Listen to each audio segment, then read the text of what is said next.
Hi Star Wars fans, it's Mr. Corellian, and today I'm going to review for you Colonel Cracken from the deleted Blu-ray extended scenes. That was a jumble of words.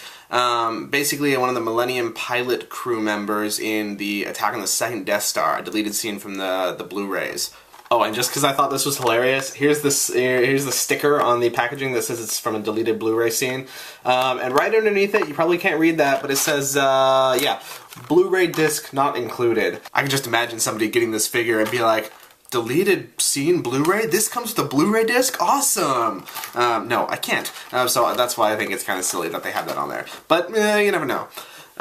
So anyways, yeah, I actually haven't seen the Blu-ray extended edition yet. I know, I'm a horrible Star Wars fan. I'm sorry. But apparently this guy's in it. He's piloting the, the gunner on the top or the bottom of the Millenium Falcon. You know, it makes sense. They've got two guns up there. Why just have Lando going through in the cockpit? Might as well put more rebels in there.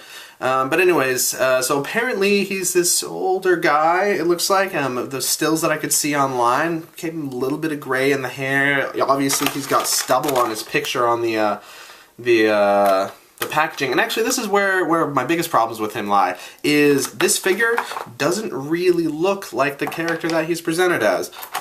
Even the picture here, there's clear differences. First of all, his face here is a little too long and narrow compared to this one, and he's got none of the stubble or anything like that. Nothing grizzly to him.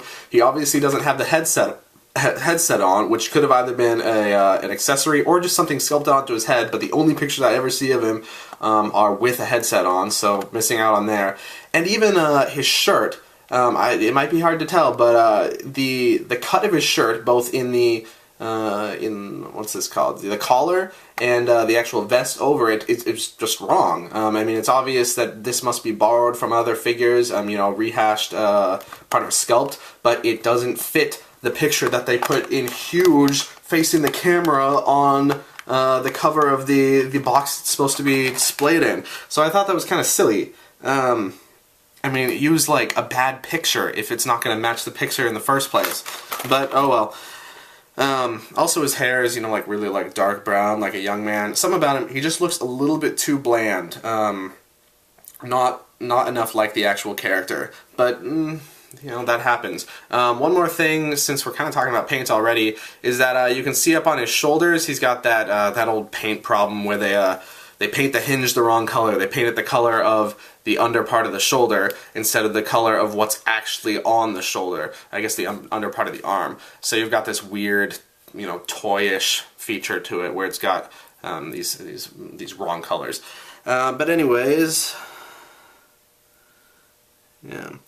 Nothing really outstanding about his sculpt. I mean, he's got a lot of wrinkles and stuff, but there's no real areas of detail or texture. Or it's just a wrinkly outfit, probably something borrowed from another figure. But who am I to start looking through a bunch of Rebel figures to try to figure that out? That'd be too hard. Figure, no pun intended. Anyways, let's get on to his articulation. He's got a ball-jointed head, ball-hinged shoulders, elbows, swivel wrists, swivel torso, swivel hips, ball-hinged knees and ankles. So, your pretty standard articulation, the one that gets the job done, does everything well, can get him into any pose. So something, he's very good in that regard. He's also got this holster on his right side, which fits one of these standard Rebel blasters. You've seen him before. You'll see him in plenty of figures yet to come, of course. The little silver-tipped one. It fits in there very well, and in his right hand it fits awesomely. The trigger finger goes right into it. Left hand pretty good too. In fact, yeah, I think the trigger finger works over there too. And then he's got this interesting big old gray.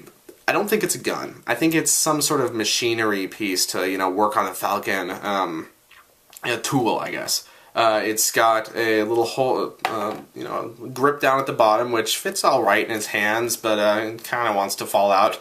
And these two big round things sticking out on the side that you can rest his hand under, but I usually just rest it under this bigger part.